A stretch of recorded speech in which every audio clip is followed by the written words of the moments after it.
Olá, pessoal, tudo bem com vocês? Meu nome é professora Eliana, sou professora da pós-graduação da USCS e hoje eu vim conversar um pouquinho com vocês sobre o uso dos concentrados plaquetários, né, uma tecnologia aí recente na estética, o PRP e PRF, em disfunções estéticas. Bom, primeiro eu vou me apresentar e depois eu vou fechar o vídeo para a gente conversar melhor, tá bom? Eu sou biomédica, sou pós-graduada em biomedicina estética pela USCS. Sou mestre em microbiologia pela Universidade de São Paulo. A partir do mestrado, eu já comecei a atuar na área da docência, então desde 2007. Eu sou professora no Centro Universitário Lusíada, em Santos, e pesquisadora também. Eu tenho um núcleo de hematologia e hemoterapia, um núcleo de pesquisa e estudo. E a partir dos estudos das células sanguíneas, eu comecei a estudar, né, a plaqueta. Em 2008, eu comecei a trabalhar com plasma rico em plaquetas, com PRP, e a partir daí, eu fiz alguns estudos, né, e em 2017 eu comecei a estudar o plasma rico em plaquetas na estética, né. Isso me levou a fazer a pós-graduação em biomedicina estética. Eu fiz a pós-graduação em biomedicina estética pela USCS. E também eu dou cursos livres, ministro alguns cursos livres, né? E a partir dessa pesquisa que eu comentei, né, desse núcleo de pesquisa, eu desenvolvi uma técnica para volumização, né, uma técnica para preenchimento com plasma, né? Essa técnica ela chama plasma gel volume skin, onde a partir do plasma sanguíneo a gente consegue obter um material denso para a realização de preenchimentos, né? Para substituição aí do ácido hialurônico. Sem comparar materiais, né? O plasma é bem diferente do ácido hialurônico, o resultado é semelhante, não é igual, mas a gente tem aí um resultado muito legal fazendo preenchimento com o plasma, tá? Bom, então vamos começar a nossa palestra. Eu só vou desativar aqui a câmera para vocês conseguirem ver melhor os slides, tá?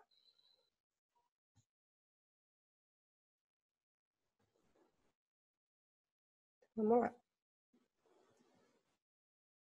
Por que não está indo? Então, vamos iniciar falando o que são os concentrados plaquetários, né? Aqui eu coloquei algumas dúvidas que a maioria das pessoas tem. O que são concentrados plaquetários? O que é o plasma rico em plaquetas e o PRF? Que é a fibrina rica em plaquetas. Como os concentrados plaquetários promovem um tratamento na disfunção estética? Então, como que a plaqueta consegue promover um tratamento em disfunção estética? Porque até há um tempo atrás, a gente tinha uma visão, né, que a plaqueta fazia uma função de hemostasia. Então, para a gente entender todos esses questionamentos, vamos começar falando um pouquinho das plaquetas do sangue total, né? Então, a plaqueta, ela é um elemento figurado presente ali no sangue total. Então, o sangue total, ele é um tecido conjuntivo que possui seus elementos figurados, que são as hemácias, os leucócitos e as plaquetas, né? Esses elementos figurados, eles ficam suspensos no meio líquido, que é o plasma, tá? E ele vive em constante movimento dentro de um sistema de vasos fechados, que é o sistema circulatório. Eu sempre falo que quando a gente compra um produto que a gente vai utilizar, então, por exemplo, eu comprei uma enzima, eu comprei um ácido hialurônico, a gente tem a bula desse produto para saber o que a gente está utilizando. Agora, como que a gente vai saber o que a gente está utilizando se a gente prepara esse produto, né? Então, os concentrados plaquetários, eles são produtos que a gente prepara ele, né, no consultório para fazer a aplicação. Então, se a gente faz esse preparo, a gente precisa entender com qual material a gente está trabalhando, tá? Então, por esse motivo, eu coloquei aqui, ó, a composição do sangue, né, os elementos figurados e o plasma e o que compõe o plasma, né? Então, no plasma a gente tem água, proteínas, carboidratos. A maior parte do plasma é composta por água, né? Lipídios, íons, sais minerais, hormônios, vitaminas, gases e também os catabólitos. Porém, quando a gente fala em utilização de concentrados plaquetários, né, o plasma rico em plaquetas, que é o que a gente mais utiliza, o que vem à mente é o plasma, né? O plasma rico em plaquetas. Então, eu vou utilizar o plasma para tratamento de disfunção estética.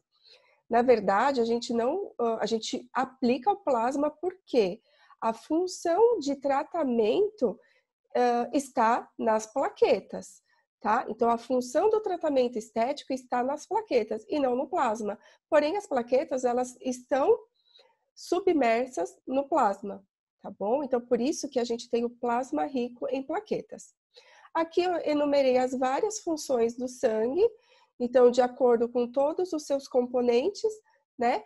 A gente tem a função de respiração, excreção, regulação do balanço hídrico, regulação do equilíbrio iônico ácido básico, regulação da pressão sanguínea, nutrição, correlação humoral, regulação térmica, imunidade e aqui por último, não mais importante, eu coloquei hemostasia. Por quê? Lembra que eu comentei com vocês, até um tempo atrás, sabia-se muito da função das plaquetas da hemostasia, tá? E fazendo parte da hemostasia é onde ela vai sofrer uma ação, uma ativação para a liberação do seu conteúdo interno, tá? E essa liberação do seu conteúdo interno, ele é muito importante para a regeneração e cicatrização de um tecido. Então, vamos lá. Então, o que seria hemostasia? Né? Hemostasia é um processo fisiológico e dinâmico que vai ocorrer em nível vascular, né? Que permite a fluidez do sangue, né? Então evita a formação de trombos. Quando necessário, evita perdas sanguíneas, né? Então, se a gente teve uma lesão, se a gente teve um corte, o sistema hemostático ele vai lá e fecha aquele vaso, né? E depois regenera aquele vaso. E também mantém o equilíbrio entre os componentes da coagulação, tá? Quem são os componentes da coagulação? Né? Quem são os componentes de toda hemostasia? Vasos, plaquetas e fatores plasmáticos, tá? Dentre os fatores plasmáticos, a gente tem os fatores pró-coagulantes, que eles são ativados em cascata, com o objetivo da formação da fibrina. Os fatores anticoagulantes, então chega um momento que a gente precisa parar aquela coagulação para não formar trombos, e os fatores fibrinolíticos, que vai retirar aquela fibrina ali formada a partir do momento que a gente já tem uma reconstituição vascular. E o nosso principal fator aqui que a gente estuda, né, são as plaquetas, tá? Então, a plaqueta, né, os fatores plasmáticos, eles agem simultaneamente, tá? E juntamente com os vasos, como a gente viu ali atrás. Bom, então aqui, né, são os fatores pró-coagulantes que são ativados em cascata, né? A gente tem duas vias de ativação, a via intrínseca e a via extrínseca. Quando elas se unem, a gente tem a via comum e no final dela a gente tem por objetivo a transformação, ou seja, a ativação do fibrinogênio em fibrina, tá? Essa ativação de fibrinogênio em fibrina, ela vai ocorrer na superfície plaquetária. A gente já vai entender o porquê. Bom, então as plaquetas, né, elas são fragmentos citoplasmáticos de uma célula chamada megacariócito, tá? O megacariócito está presente ali na medula óssea e ele vai ser produzido a partir do megacardioblasto, né? Então, a gente vai, essa célula ela vai sofrendo mitose, né? Ela se diferencia em pró-megacariócito, que vai se diferenciar em megacariócito. O megacariócito é uma célula grande, que tem o citoplasma abundante, e esse citoplasma vai sofrendo fragmentação, formando as plaquetas, tá? Por isso que a gente chama as células sanguíneas, entre aspas, como elementos figurados do sangue, porque as plaquetas, elas são fragmentos citoplasmático do megacariócito. Então, ela não é uma célula, ela é um fragmento, tá? E quem faz o estímulo para a produção e maturação dessas células, né, até a formação do megacariócito e a sua fragmentação citoplasmática, principalmente a trombopoetina, porém a gente tem as interleucinas 3, 6 e 11. Então, como a gente comentou, né, as plaquetas, elas são fragmento citoplasmático, ela possui uma forma discoide e não possui núcleo, anucleada. A produção dela diária é aproximadamente de 10 a 13ª. O seu tamanho ele vai variar, tá? De 2,9 a 4,3 micrômetros e de 0,6 a 1,2 micrômetros. Quanto mais jovem a plaqueta, maior ela é, tá? Conforme ela vai passando o seu tempo de vida, ela vai ficando menorzinha.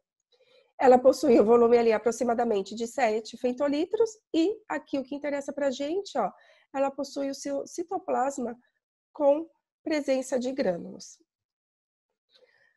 As plaquetas mais jovens, elas são maiores, como elas são maiores, elas são mais eficientes, tá? A vida média aí da plaqueta é aproximadamente de 10 dias, né? Entre 7 a 14 dias. As plaquetas, elas vão envelhecendo, elas vão envelhecendo e elas vão reduzindo o ácido ciálico, aumentando assim as imunoglobulinas de superfície. Daí, quando essa célula passa pelo sistema retículo endotelial, né, os macrófagos do sistema retículo endotelial percebem, identificam a presença dessas imunoglobulinas e retiram ela da circulação. Bom, mas aqui o que importa para a gente, né, é a estrutura da plaqueta. Por que a gente utiliza a plaqueta para tratamento estético? Então, a membrana plaquetária, ela possui um sistema de caniculículo aberto, né, que permite o quê? A comunicação do meio interno e do meio externo, tá? E esse sistema caniculículo aberto, ele é muito importante para ocorrer a secreção dos grânulos plaquetários, tá? Nesses grânulos é onde a gente vai encontrar os fatores de crescimento para uma regeneração tecidual, tá? A gente tem também o sistema tubular denso, né? Que é um sistema fechado, como o retículo endoplasmático. Nesse sistema fechado, a gente tem a liberação de cálcio, prostaglandina e tromboxano. O citoesqueleto plaquetário, ele possui uma rede de espectrina ligado à quitina, microtúbulos e microfilamentos, tá? Que permite com que a plaqueta ela mantenha a sua forma discoide, porém, quando ativada, ela vai mudar o seu formato para a forma ameboide, tá? Tanto a forma ameboide quanto a forma discoide, a gente vai ter uma distribuição de receptores, né? A plaqueta, quando ela faz a sua ação no vaso sanguíneo, é tudo a partir de receptores, tá? Então, aqui, uma demonstração, né, de uma plaqueta em forma discoide, quando ativada, ela fica em forma ameboide, ela muda o seu formato. Aqui a gente tem um vaso sanguíneo, né? Quando eu tenho um vaso íntegro, a plaqueta ela circula aqui, ó, rente ao vaso, né? Aqui um exemplo de uma hemácia. Então a plaqueta ela sempre circula rente ao vaso, porém ela não se liga ao vaso, tá? Por quê? Porque existem cargas negativas que leva a esse processo ali de repulsão da plaqueta com o endotélio, tá? Isso serve para a gente não ter uma agregação aí plaquetária sem ter uma lesão, levando à formação de trombo. Bom, a partir do momento que eu tenho uma lesão endotelial, eu tenho a exposição do subendotélio, né? Essas plaquetas, elas farão uma adesão, então elas terão receptores ali específicos para adesão plaquetária ao subendotélio. A partir dessa adesão, ela vai sofrendo ativação, tá? Então, todo o processo de adesão, a gente vai ver aqui secreção, agregação, a plaqueta ela vai sofrendo ativação, tá? Quando a plaqueta ela se adere aqui no subendotélio, eu tenho a formação de uma vasoconstrição, tá? Para aproximação da plaqueta ao subendotélio e também para diminuir o sangramento. Após essa adesão, com a liberação do seu conteúdo interno, né, não total, então, como eu falei, a plaqueta ela vai sofrendo ativação no decorrer da sua função, numa hemostasia. Essa primeira ativação faz com que, após a vasoconstrição, eu tenha aqui uma vasodilatação local. Essa vasodilatação local, né, após uma vasoconstrição, faz com que eu tenha um turbilhonamento nessa região, um turbilhonamento do sangue, que é chamado de força de cisalhamento. Esse turbilhonamento continua ativando as plaquetas, tá? Isso aqui é muito importante, porque com esse turbilhonamento e ativação das plaquetas, eu tenho a secreção plaquetária, ou seja, eu tenho a secreção do conteúdo interno das plaquetas, tá? Essa adesão da plaqueta ao endotélio, ela é feita primariamente ao colágeno endotelial e depois ela se adere com uma força maior ao fator de von Willebrand presente ali no endotélio também. Bom, então a plaqueta aderiu, né? Eu tive aqui o turbilhonamento, ela foi ativada e eu tive a secreção dos grânulos, tá? Essa secreção do grânulo faz com que a plaqueta ela perca sua forma ameboide, discoide, olha aqui, e se transforma numa forma ameboide, tá? Porque aqui eu preciso aumentar o número de receptor, por isso que ela tem essa transformação, porque a partir desse momento eu preciso ter uma agregação plaquetária. E a agregação plaquetária, a ligação plaqueta a plaqueta, ela é feita a partir principalmente do fibrinogênio, tá? Então, o fibrinogênio é a principal molécula que faz uma ligação plaqueta a plaqueta. E lembrando que a cada momento de função plaquetária, ela tem um receptor. Então, ela também vai ter um receptor para fibrinogênio. Por isso que aumenta a quantidade de receptor aqui, tá? Quando ela se transforma aqui em forma ameboide, fazendo com que eu tenha uma agregação plaquetária, né? E vocês lembram do fibrinogênio que a gente comentou lá atrás? A partir do fibrinogênio, eu terei o quê? A transformação dele em fibrina, ou seja, eu terei a ativação da cascata de coagulação, que ela se inicia também a partir da lesão, tá? Mas eu terei a transformação do fibrinogênio em fibrina. E isso me leva à formação de um coágulo de fibrina, tá? Então, nesse coágulo de fibrina, eu tenho o quê? Eu tenho plaquetas, tenho fibrina, né? O fibrinogênio já foi transformado em fibrina, e eu vou ter componentes também ali do sangue. Eu vou ter plasma, eu vou ter massas e vou ter leucócitos. Tudo bem?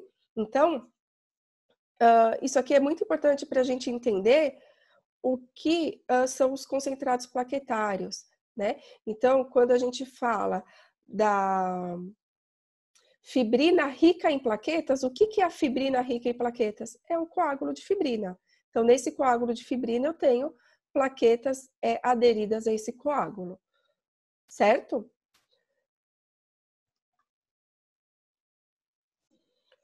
Então, as plaquetas, né? Numa outra imagem aqui, a gente tem todo os componentes, né, plaquetários, desde a sua membrana até a sua composição interna, né? Então, a gente tem os grânulos alfa, os grânulos densos, né? A gente tem aqui o estoque de glicogênio, o sistema canicular aberto, que a gente comentou, o sistema tubular denso também, que a gente comentou, os microtúbulos, filamentos e a miosina, tá? E aqui, olha que bonitinho, a gente também tem a nossa, né? A dela, a mitocôndria, tá? Então, aqui é bastante importante quando a gente fala um pouquinho sobre a luz, né? O laser vermelho agindo sobre a mitocôndria, tá? Bom, quando a gente tem a ativação da mitocôndria aqui a partir do laser, a gente tem a formação de ATP. E o ATP, ele ajuda na ativação plaquetária, ou seja, ajuda na secreção dos grânulos, tá? Então, aqui a gente tem uma imagem de uma plaqueta em sua forma discoide, né? Os seus receptores e grânulos, tá? Quando ativada, então, na ativação plaquetária, ela vai adquirir essa forma ameboide, né? Ó, o fibrinogênio aqui, ó, fazendo ligação plaqueta a plaqueta, né? E a gente observa aqui, ó, secreção dos grânulos, tá? E olha a adesão dela aqui, ó, colágeno, então uma adesão primária ao colágeno e depois ao fator de von Willebrand, tá? Essa imagem aqui é bem bonita para a gente entender. Então, a plaqueta, né, ela vai ter a função na hemostasia primária. O que é hemostasia primária? Quando a gente tem ali a ação de vasos e plaquetas. E a hemostasia secundária é quando a gente tem a ativação da cascata de coagulação. Então, a plaqueta, ela tem ação nas duas hemostasias, tá? Elas são divididas assim didaticamente, porém, elas ocorrem simultaneamente, tá? Então, a gente vai ter uma adesão, uma secreção. Então, isso aqui é muito importante para a gente entender a função da plaqueta na restauração de um tecido, né? Agregação e uma ação procoagulante. Além disso, ela libera o cálcio, ela tem cálcio internamente, né? Então, ela libera o cálcio. O cálcio, ele é essencial para fazer uma junção de fatores de coagulação na cascata de coagulação, tá? Sem o cálcio, a gente não consegue ter a formação da fibrina. Ela também possui alguns fatores de coagulação, né? Então, quando ocorre a degranulação, ela libera esses fatores de coagulação. Os fatores de coagulação, a gente tem eles presentes no plasma, circulando, tá? Mas também uma quantidade pequena a gente tem intraplaquetária. Ela tem uma superfície de adesão aos fatores de cascata de coagulação. Então, qual fator principalmente? Fibrinogênio, tá? E ela também ajuda na ação de anticoagulação. Porém, como a gente comentou ali no comecinho da aula, a função plaquetária não está relacionada apenas com o processo de hemostasia, tá? Quando eu tenho esse processo aqui, ó, vamos voltar aqui, de adesão e secreção dos grânulos, o que vai acontecer? Esses grânulos, eles serão liberados por interstício, né, para promover uma cicatrização e uma reparação do tecido adjacente. Então, a gente precisa imaginar que se eu tive uma lesão vascular, é porque eu tive uma lesão no tecido adjacente a esse vaso, né? Então, como que eu vou promover a cicatrização desse tecido? A partir de fatores de crescimento. Esses fatores de crescimento, eles não são exclusivos das plaquetas. Existem outras células, como os leucócitos, que possuem fator de crescimento. Porém, a principal fonte de fator de crescimento é as plaquetas, tá? Então, a plaqueta, né, a função dela é fundamental para a hemostasia, que a gente já viu, e ela é fundamental para uma cicatrização, uma regeneração tecidual.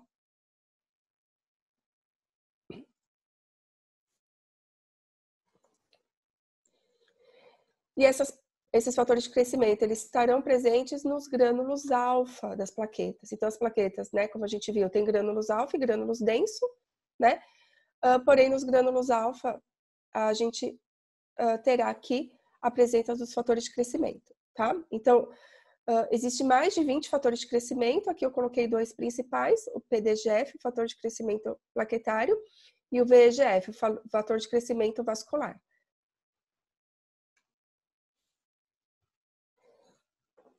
E esses fatores de crescimento, né? Qual que é a função deles? A função dele é estimular, a partir de uma célula tronco mesenquimal, a produção de um tecido específico, tá?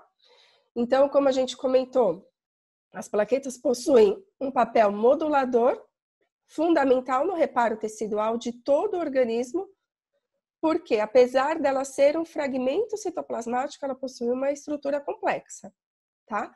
E essa estrutura complexa dela permite armazenar vários fatores de crescimento. Então, aqui eu coloquei os principais fatores de crescimento. Então, o fator de crescimento derivado das plaquetas, o PDGF. O fator de crescimento transformador alfa, o TGF-alfa. O fator de crescimento transformador beta-1, TGF-beta-1. O fator de crescimento semelhante à insulina, o IGF. Esse fator de crescimento aqui é muito importante para o fechamento de uma cicatrização, tá? Um fechamento de uma lesão a partir da cicatrização. Todos os fatores, tá? Mas o IGF, ele é bastante importante. Fator de crescimento básico de fibroblastos, o FGF. Esse fator de crescimento aqui a gente adora na estética, tá? Por quê? Ele estimula a produção de fibroblasto, e é o fibroblasto que vai produzir o colágeno. O fator de crescimento epidermal, fator de crescimento vascular e os fatores de crescimento de tecido conjuntivo. Então, aqui eu coloquei os principais fatores, né? E nessa tabela aqui a gente vai falar um pouquinho da função de cada um, tá? Então, se a gente observar aqui, ó, qual que é a fonte principal dos fatores de crescimento? Plaquetas, tá? Plaquetas. Porém, a gente pode encontrar em outros locais. Então, aqui, por exemplo, eu vou ler só esse aqui, depois vocês, se quiserem estudar melhor, tá? Vocês veem o restante, tá? Então, aqui, plaquetas, matriz óssea cartilaginosa, linfócitos T helper ativados, célula natural killer, macrófagos e monócitos e os neutrófilos, tá? Então, todas essas células, por exemplo, são fonte de TGF-beta, tá? Porém, a principal fonte de todos os fatores de crescimento é a plaqueta. Então, aqui a função, né? Então, o TGF-beta estimula a proliferação de célula mesenquimal indiferenciada. Então, ele vai lá e estimula a célula tronco mesenquimal, tá? Por quê? Esse estímulo de célula tronco mesenquimal vai regular a mitogênese endotelial, fibroblástica e osteoblástica. Ou seja, ele vai lá e se diferencia em tecido específico, tá? Então, aqui endotélio, fibroblasto e osteoblasto. Regula também a síntese de colágeno e secreção de colagenase. Regula o efeito mitogênico dos outros fatores de crescimento. Então, ó, como ele é importante, tá? Estimula a quimiotaxia endotelial e a angiogênese. Então, na lesão vascular, ele vai estimular ali uma neoangiogênese. Inibe a proliferação de macrófagos e linfócitos. Essa inibição de proliferação de macrófagos e linfócitos faz a gente ter um equilíbrio ali quando a gente tem um processo inflamatório, tá? Então, faz a gente ter uma regulação ali do processo inflamatório. Vamos falar aqui do fator de crescimento fibroblástico básico, né? Ele promove o crescimento e diferenciação de condrócitos e osteoblastos. É mitogênico para a célula mesenquimal, condrócitos e osteoblastos. O PDGF é mitogênico para as células mesenquimais e osteoblastos, estimula a quimiotaxia e mitogênese em fibroblasto, tá?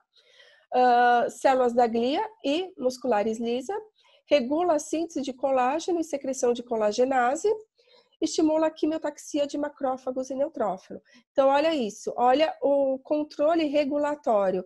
Aqui eu tenho a inibição, aqui eu tenho estímulo, tá? Por que eu preciso ter estímulo? Porque a gente viu aqui, ó, que o macrófago e monócito também possuem, e neutrófilo, né? Macrófago e monócito é a mesma célula, vai depender do local que ele tá bom? Dentro desses leucócitos, eu também tenho fator de crescimento, tá? Então, além das plaquetas liberarem fator de crescimento, estimular a célula tronco mesenquimal a se diferenciar em tecido específico, a gente tem o estímulo também de leucócitos, tá? Aumentando o quê? Quando o leucócito chega no local, ele também vai liberar fator de crescimento. Então, aumentando o potencial regenerativo daquele local, tá? O fator de crescimento epidermal estimula a quimiotaxia endotelial e a angiogênese, regula a secreção de colagenase, estimula a mitogênese epitelial e mesenquimal, né?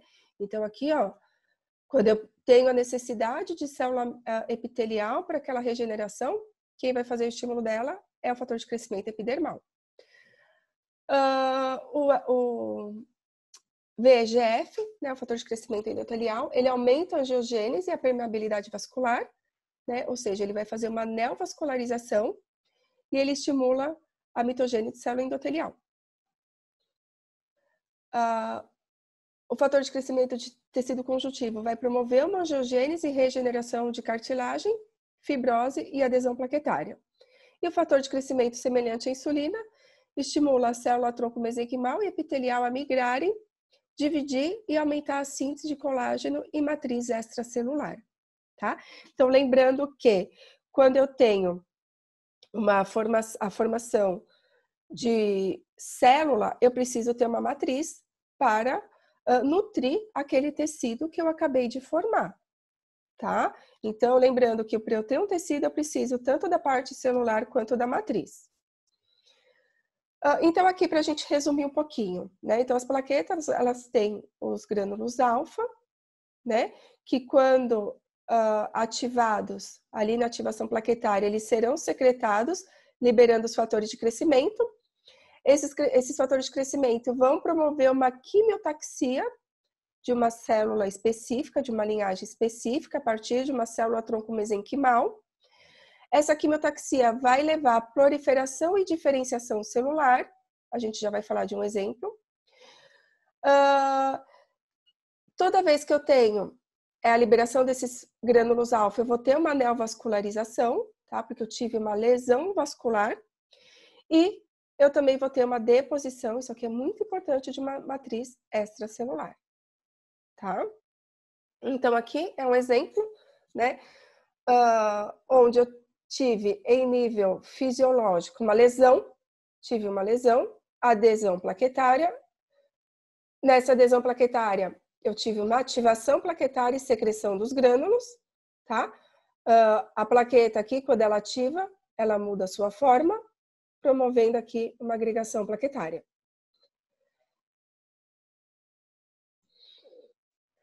Então, a partir dessa ativação, eu tenho a liberação de fatores de crescimento, né? Aqui eu coloquei um exemplo de um fator de crescimento de fibroblasto, estimulando a célula tronco mesenquimal a proliferação e diferenciação em fibroblasto, tá? Esses fatores de crescimento, eles continuam agindo, continuam estimulando esse fibroblasto, a sua ativação, tá?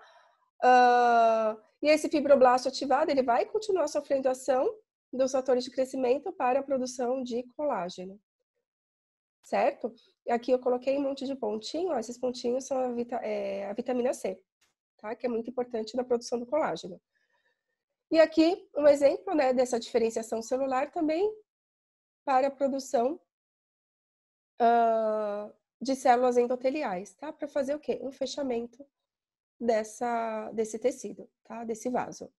Bom, toda vez que a gente tem um processo de lesão, a gente vai ter uma inflamação.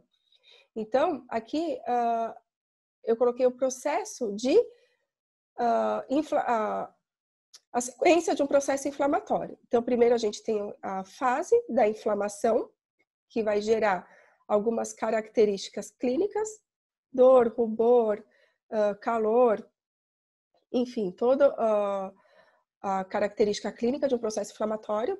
Depois a gente tem a fase de proliferação, né, que ela vai se dar aqui pelos fatores de crescimento, não só plaquetário quanto leucocitário. E depois a gente vai ter a fase de remodelação do colágeno, tá? Bom, então esses fatores de crescimento, né, a gente viu que ele aumenta a síntese de colágeno e proteoglicano também, a partir de uma célula tronco mesenquimal diferenciada. Além disso, previne a apoptose de condrócitos e célula tronco mesenquimal. Essa prevenção da apoptose ajuda a aumentar o potencial de cicatrização do local, tá? Porque se eu tive muito estímulo, eu vou ter muita célula tronco mesenquimal se diferenciando em tecido específico, tá? Evitando a apoptose, eu faço com que eu tenha um aumento considerável da cicatrização, da regeneração. E além disso, esses fatores de crescimento diminuem os efeitos catabólicos, os efeitos indesejados do processo inflamatório, tá? Tendo ali um equilíbrio nesse processo inflamatório.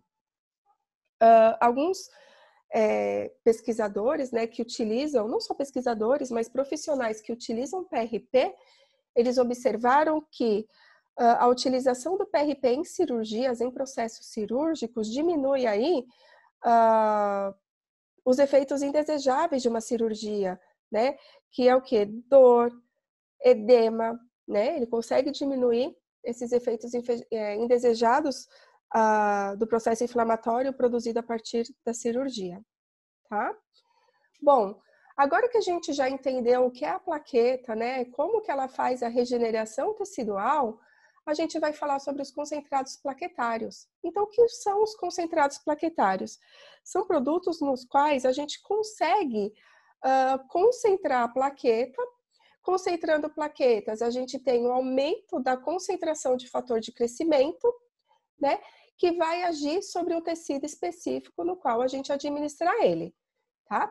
Então, a gente tem ali, basicamente, dois tipos de concentrados plaquetários, o plasma rico em plaquetas e o plasma rico em fibrina ou a fibrina rica em plaquetas, tá?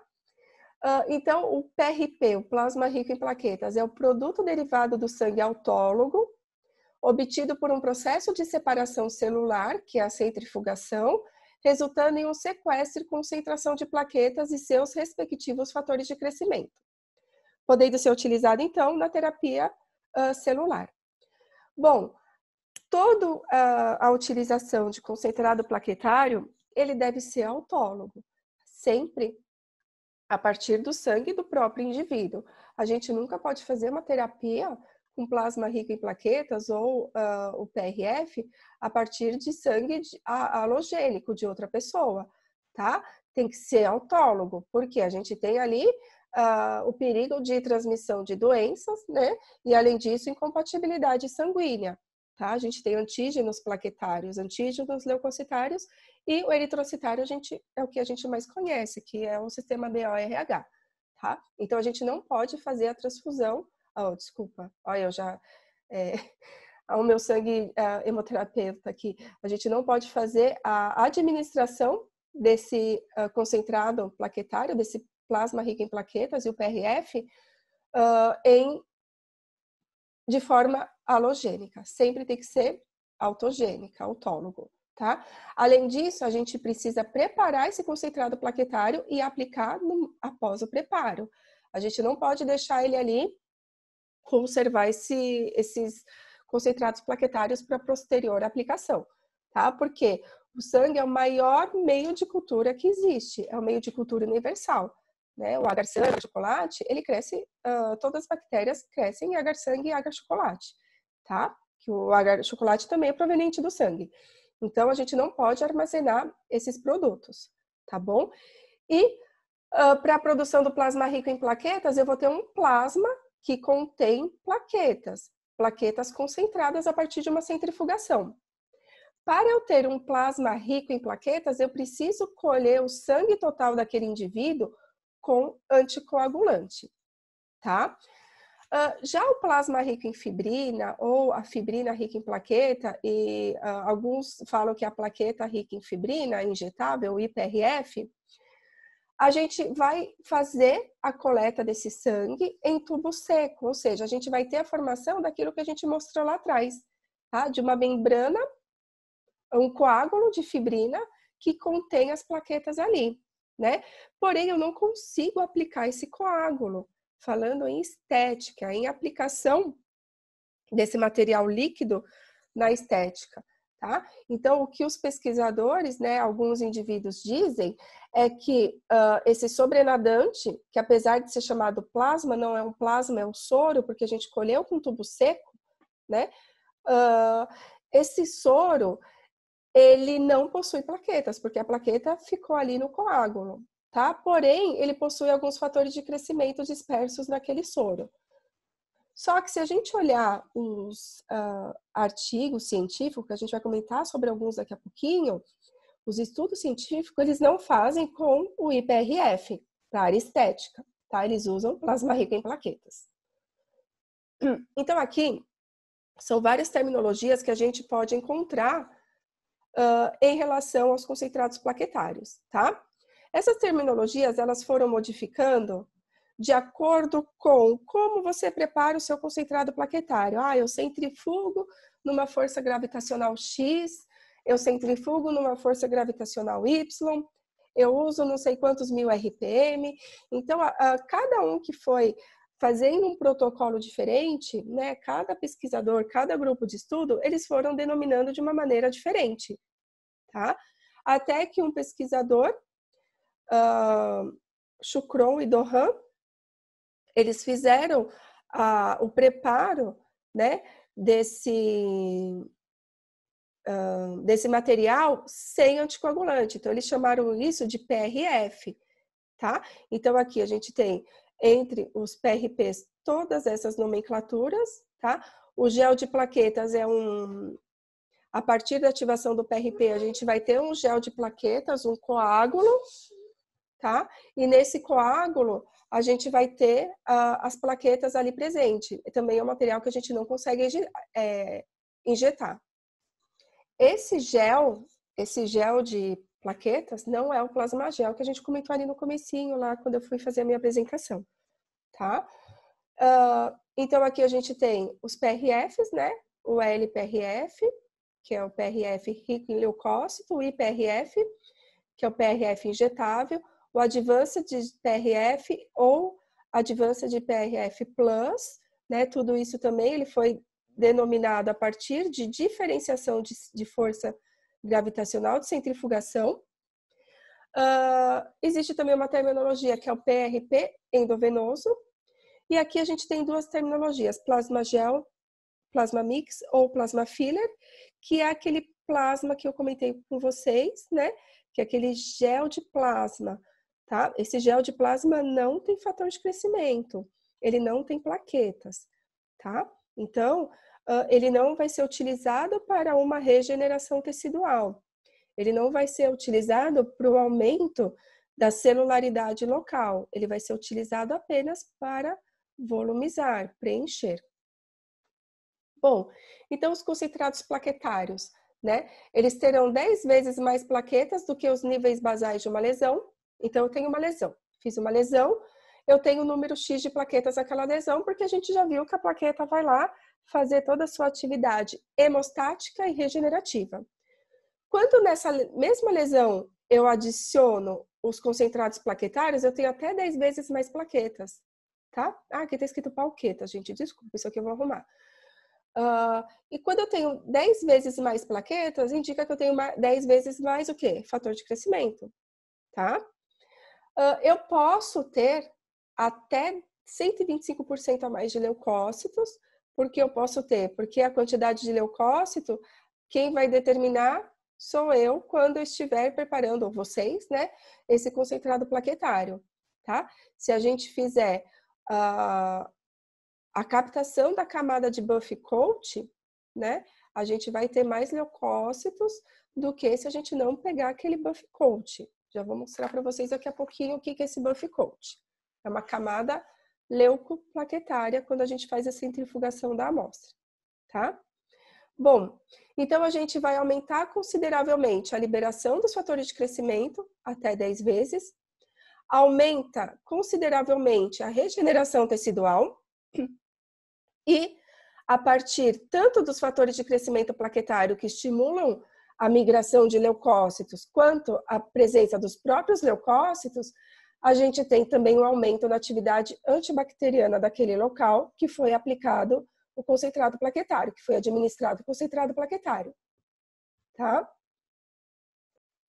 Então, estudos comprovam que a partir das citocinas inflamatórias e dos fatores de crescimento, elevam, né, comprovam, então, o recrutamento aumentado e a proliferação de célula epitelial, fibroblasto, osteoblastos e condrócitos. Além disso, eu tenho o controle do sistema imunológico, tá?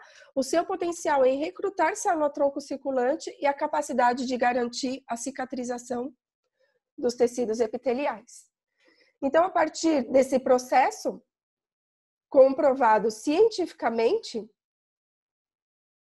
começou a aplicação e a utilização dos concentrados plaquetários, tá? Então, estudos clínicos indicam que os géis plaquetários, né, os concentrados plaquetários, eles encurtam o tempo de recuperação de um processo cirúrgico ou um processo de lesão, tá? Então, por exemplo, alguns atletas, né, fazem uso de concentrados plaquetários para encurtar o tempo de recuperação. Isso já ocorre há um tempo, desde os anos 90, né?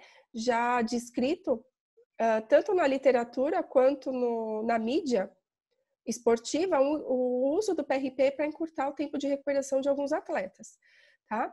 Além disso, num processo cirúrgico, ele reduz edema e dor relacionada à cirurgia, acelera o reparo de tecidos moles e aumenta a regeneração óssea a curto prazo, tá?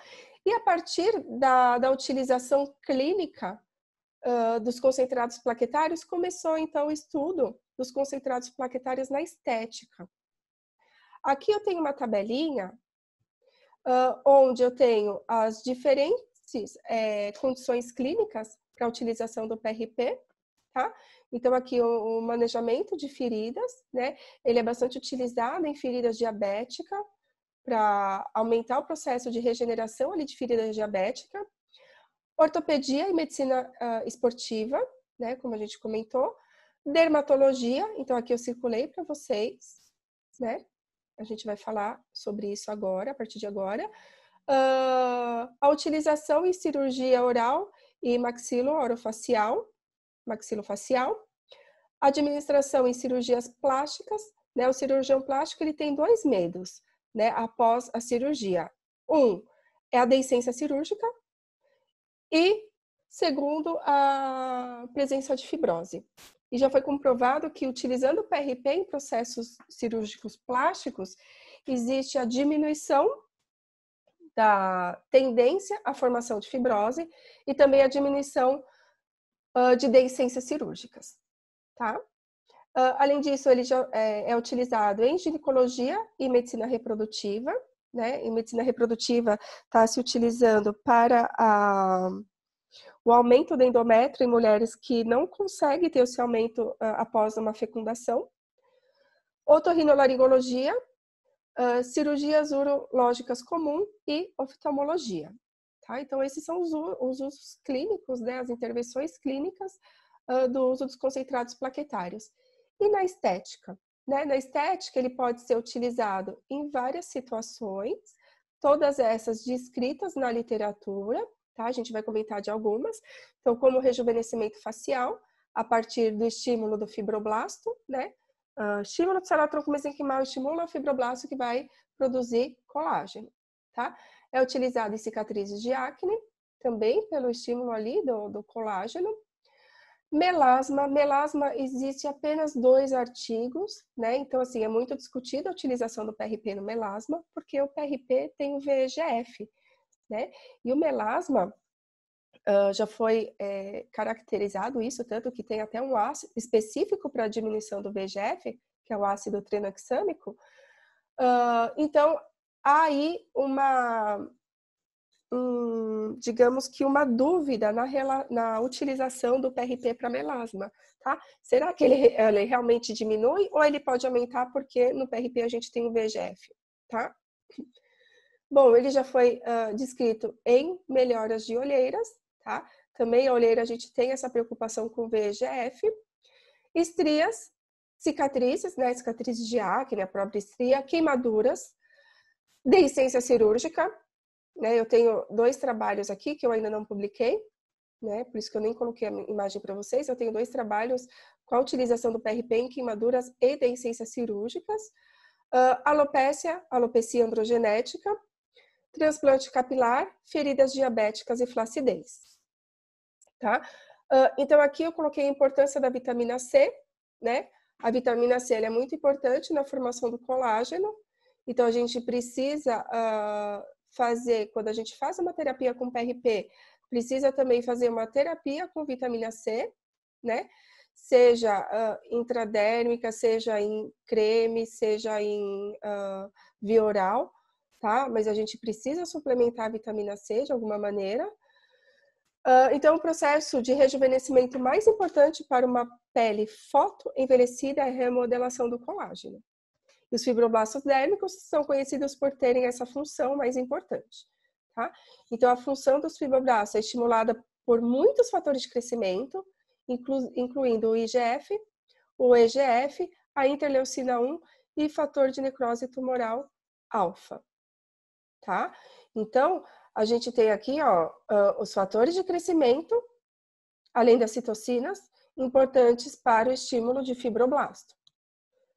Então, a gente vai falar um pouquinho sobre alguns estudos científicos que comprovam a eficácia do PRP. Então, todos esses estudos científicos, eles correlacionam a estética ao PRP e não ao IPRF, tá? Então, se vocês me perguntarem, qual que você prefere? Por evidência científica e por evidência laboratorial, né? Ali no meu grupo de pesquisa, eu utilizo o PRP, tá? Eu prefiro o PRP. Então, esse estudo, né? Ele fala, é um estudo de revisão, onde ele pega vários artigos, né? Ele fez uma revisão sistemática, onde ele comprova o quê? Um rejuvenescimento dérmico, um rejuvenescimento a partir do fator de crescimento plaquetário, tá? Aqui no título ele não fala que é fator de crescimento plaquetário, mas no resumo do artigo ele já fala que esses fatores de crescimento são fatores de crescimento plaquetário a partir do PRP. Além disso, ele utilizou, né, ele fez essa revisão, os pesquisadores fizeram essa revisão em rejuvenescimento e também nas desordens capilares, tá? Então, o que eles concluíram com essa revisão? Que os efeitos, né, principais do plasma rico em plaquetas na estética é o estímulo da proliferação de fibroblasto, consequentemente aumento da síntese de colágeno e também estímulo da proliferação de queratinócitos, tá? Bom, esse outro estudo foi estudo realizado in vitro, onde eles observaram, né? Eles fizeram a aplicação em vivo e depois fizeram a análise histológica, tá? Da derme de ratos, onde eles fizeram 3 tipos de observação, intervenção e observação, tá? Então, aqui nessa primeira intervenção, eles fizeram a aplicação dérmica de PRP. Essas imagens do meio são imagens sem intervenção alguma, tá? E essa imagem aqui é uma imagem da aplicação de soro fisiológico, tá? Então, vamos ficar nessa imagem aqui de cima, primeiro. Aqui eles pegaram o tecido do ratinho, tá? Do camundongo, e fizeram uma análise a partir da coloração eosina hematoxilina, coloração HE. E o que eles observaram? Que o grupo que utilizou PRP, eles tiveram um aumento na estrutura dérmica, tá? Na espessura dérmica. Aqui foi o controle deles, né? A utilização sem tratamento nenhum. E aqui eles fizeram a aplicação de soro fisiológico, tá? Que pela própria aplicação a gente tem uma mudança aqui na estrutura dérmica, na espessura dérmica, mas também nada além do que já tinha anteriormente, tá? Por que aqui aumenta? Porque você injeta, quando você injeta, você ativa fibroblasto, você ativa toda aquela cascata ali que a gente comentou, aquela cascata de regeneração a partir das plaquetas, tá? E aqui a gente vê o aumento da espessura dérmica. Nessa outra imagem, ele demonstra uma coloração de tricômio de Mason para observar o quê? Uma organização das fibras colágena, tá? Então, olha como eu tive aqui, ó, eles tiveram, na verdade, uma organização da fibra colágena no grupo que utilizou o PRP, né? Nesse grupo aqui, uma desorganização e aqui também, tá? Então, além de aumentar a estrutura dérmica, né? Além de aumentar a quantidade de colágeno, aqui o PRP também promove o quê? Uma remodelação, né? Uma melhora, né? No remodelamento desse colágeno, tá? Bom, aqui é outro trabalho onde a gente tem o potencial do uso tópico e injetável dos fatores de crescimento, né? Plaquetários também, e citocinas para o rejuvenescimento facial. Então, aqui a gente tem a utilização aqui no orbicular dos olhos, tá? Na região orbicular aqui, onde eu tive uma melhora, né, da flacidez, tá? 6 meses após a aplicação. Então, aqui é uma senhora, uma mulher de 52 anos, aqui uma mulher de 59 anos, onde eu também consigo observar aqui uma melhora na flacidez e também nos vincos, né? Aqui tem vincos nas ruguinhas, né? Aqui eu acho incrível esse resultado, né?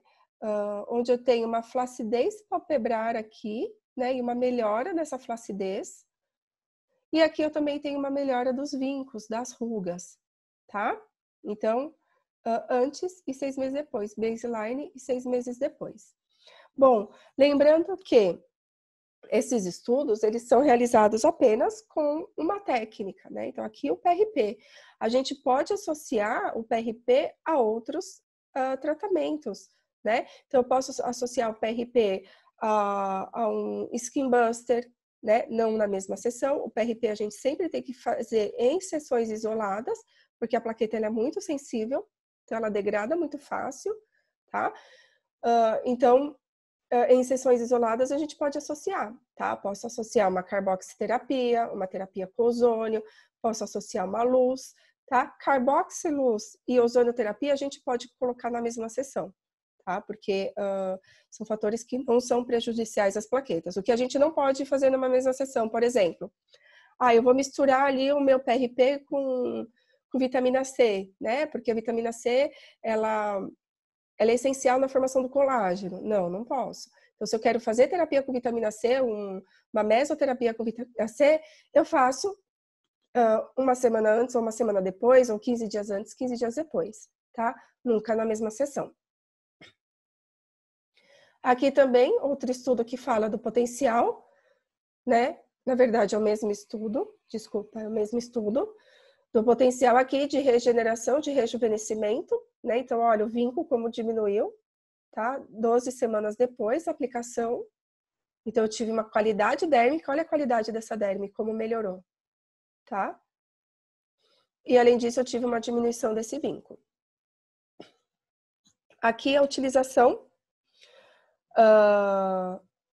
uma comparação na terapia do uso de microagulhamento com e sem PRP, tá? Então, aqui a gente tem uma melhora, a utilização aqui do microagulhamento com PRP, então a gente tem uma melhora dérmica, olha a melhora nessa região aqui, tá?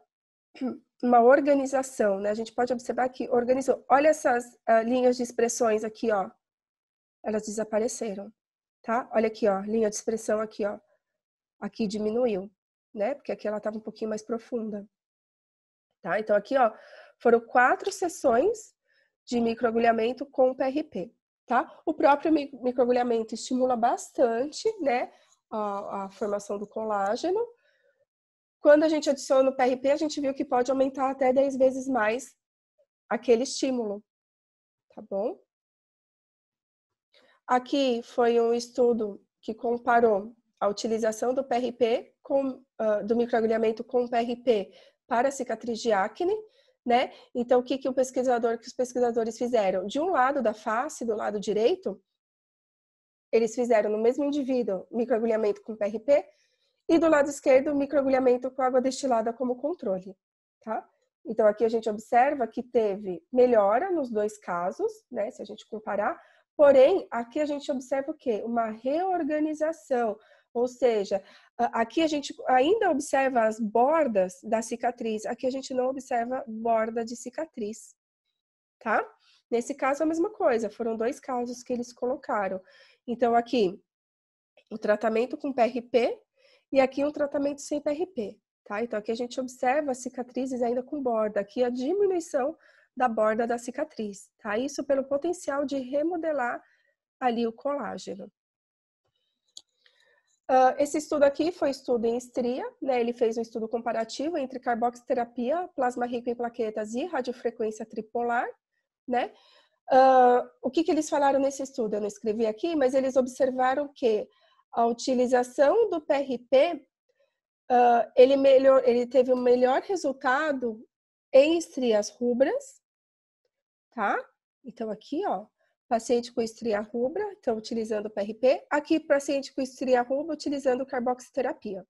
Então, ele falou que o uso do PRP, ele teve um resultado melhor do que a carboxi estria rubra. Porém, em estria branca, a carboxiterapia apresentou melhor resultado, tá? Mas, posso associar carbox ao PRP? Posso. Posso associar a radiofrequência ao PRP? Posso, se a pele não estiver muito quente, tá? Na mesma sessão, tá bom? Mas eu posso alternar sessões. Aqui, a utilização, a eficácia, né? A comparação entre o plasma rico em plaquetas versus a microderma adesão,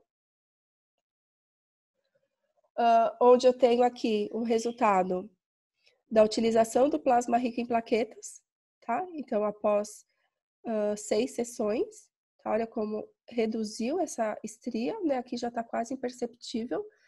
E aqui, 3 meses após 6 sessões, tá? Em estria branca, estria alba. Então, assim, dá para ver que teve uma melhora, né? Mas ela ainda continua presente aqui, tá? Aqui eu tenho um estudo que fala sobre a eficácia da radiofrequência intradérmica com a utilização do plasma rico em plaquetas. Então, aqui ele associou as duas tecnologias, tá? A gente observa aqui, ó, uma melhora, olha o antes, olha o depois, tá? Praticamente a gente não consegue observar mais estria, só que olha outra coisa que a gente observa aqui, ó. A gente observa uma melhora na flacidez.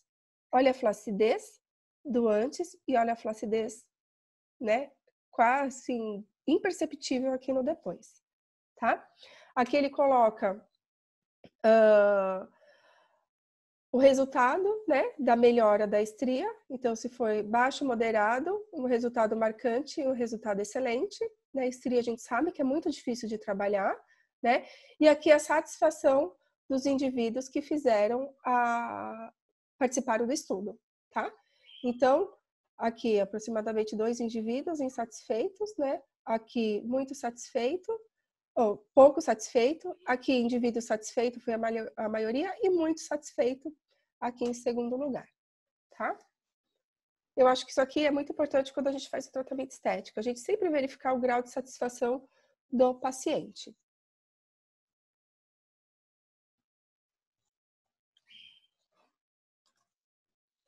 Aqui a gente tem a utilização do PRP em alopecia androgenética, né? Ele fez um estudo comparativo do uso do microagulhamento com plasma rico em plaquetas e minoxidil, e o uso apenas do minoxidil, tá? Aqui eu coloquei o resultado só do PRP, tá? Com minoxidil, e eu uso apenas o minoxidil, eu acabei não colocando as imagens, tá? Mas a gente pode observar aqui, ó, uma melhora, né, na quantidade de cabelo, tá? Nos 2 casos, em ambos os casos. Aqui também outro estudo, né, utilizando o microagulhamento mais o PRP. Então, esse caso aqui eu fiquei bem impressionada, tá? 9 semanas após a sessão, tá? Eles fizeram 3 aplicações com intervalo de 3 semanas cada, tá? Então, teve um crescimento aqui capilar bem intenso, né? E aqui também outro caso, tá? 6 semanas após a última aplicação, tá? Eles fizeram 3 aplicações de PRP, tá? Então, aqui a eficácia do uso do PRP com microagulhamento. Então, o microagulhamento ele também serve como drug delivery para o PRP. Na verdade, não drug delivery, que o PRP não é uma droga, né? É um PRP delivery. Aqui um estudo de revisão também da utilização do plasma rico em plaquetas em alopecia androgenética. Então, aqui eu coloquei esses 2 casos, né? De 2 mulheres participando do estudo, né? Aqui só utilizou o PRP, então olha a melhora, né? Vamos olhar aqui, porque aqui ela atingiu o cabelo, então o branco dá a impressão que tinha menos cabelo, tá? Mas olha essa aqui, olha essa região aqui, como estava falhada e olha como tá depois da utilização do PRP, tá?